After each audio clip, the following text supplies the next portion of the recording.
Transitioning into the internet. I was approached by a man a little while back who wanted to do a site because he knew it was time. He owned a transmission shop, and his customers were aging with his business. Not a good sign. New customers weren't coming from the phone books like they used to. This was his main advertising space anymore. His customer base would need to expand into younger folks that didn't look things up the same way as they used to. This, of course, is where I came in. He understood that young folks used the internet, but didn't know what he needed to do to really do well on the internet. He had used web.com once for a simple site that he designed with their tools, but he wasn't getting on Google no matter how hard he tried to find himself. He had reservations also about the idea that he needed to make a Facebook and Twitter. Who wants to hear what a guy at a transmission shop is doing? My answer: they probably don't. I told him that Google has its own ways of looking at sites and ranking them. Getting to know what it looks for is a part-time job in and of itself. Learning how to be optimized for Google isn't impossible for a good do-it-yourselfer. But after you figure in all the time you have to put in to learn it, you are better off hiring a freelancer to do what he does best and invest your time in doing what you do best. Run your business. Now there are a lot of falsies that I want to clear up. First, point 1. Making a website is easy. Sites like web.com will let you build a site intuitively, but if you don't know what you are doing, a bad site can cause more harm than good. Things like using tons of red are well known NONOS to web designers. 7% of males are colorblind, making bright red sites a bad idea, or only using pictures instead of text are common first-timer mistakes. Plus, if Google doesn't find you to be relevant enough, you will be way off from its first page. Point 2. Facebook is to the internet what the internet was for newspapers. A lot of folks seem to be of the opinion that Facebook is the next big platform for advertising. This much is true.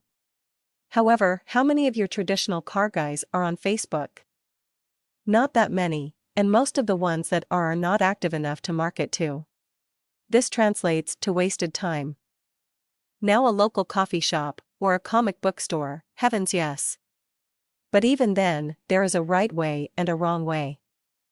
I have seen businesses become considered Facebook spam because they did the process wrong. Point 3. If you build it, they will come. If you think that putting up a website is enough, you got another thing coming. You need to include it in your ads. You need to tell your customers about it so that they can share it around. Sometimes for people to find you, you have to lead them in. I worked with another man on his web marketing plan for his sewer and water plant repair business. He needed a site for sure, but he needed it to be done effectively. I optimized his site for Google, but if you look up sewer repair, guess what? It's not there. Why?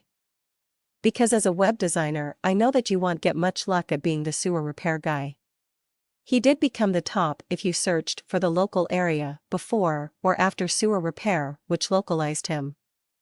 He didn't get calls from Europe asking for a quote on a repair. He got local responses. I also advised both business owners against Facebook and Twitter. For now, Facebook and Twitter are great tools for businesses that want their customers to feel like their business is an addition to their home, if you will. When I think of a transmission shop, I think of the repair bill. I certainly don't want a reminder on my Facebook page of the transmission shop that cost me $200, no matter how the service itself was. You need to know your market, and your web designer can help.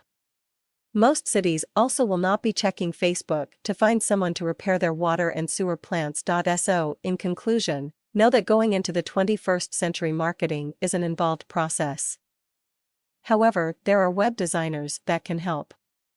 When you decide to go for it, look at the designer's portfolio, see if their works make you want to work with the companies they showcase, a good sign, and Google some of the businesses to see if they show up like you want yours to. Going into internet marketing is necessary, but doing it right is imperative.